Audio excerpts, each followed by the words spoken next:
Cette rainette l'a échappé belle. Les autres grenouilles piégées comme elle dans ce filet auraient très bien pu en faire leur repas. Car le xénope est particulièrement vorace, il est même porteur de maladies pour la faune qui peuple les zones humides.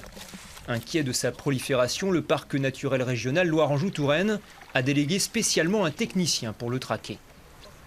Dans une recherche de population de xénopes, si au bout de 3 jours de piégeage on n'en capture aucun, on estime qu'il n'y a pas de xénopes, ou alors il y a une très faible densité d'individus dans le plan de piéger. Ce qui n'est pas le cas ici. Ce qui n'est pas le cas ici, on en a en effet beaucoup, on en a attrapé depuis maintenant plusieurs mois, plus de 2000 individus sur la station d'épuration.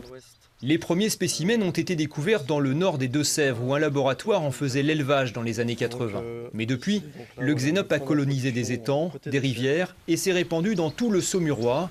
On en retrouve même en Loire et jusqu'à Nantes.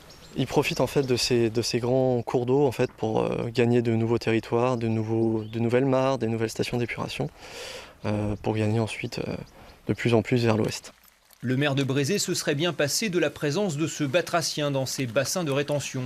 D'autant qu'à quelques centaines de mètres de là, la commune dispose d'une zone naturelle protégée d'une douzaine d'hectares. Si le xénope arrivait sur ce site, on sera peut-être obligé soit d'employer des traitements qu'on ne connaît pas, et puis on a peur aussi pour la faune, la flore. Est-ce que demain, ces xénopes sont toxiques ? Donc ça peut porter des désagréments sur le site. Pour l'instant, faute de prédateurs, seules ces opérations de piégeage permettent de limiter l'étendue du xénope, en attendant de trouver un moyen de lutte plus efficace.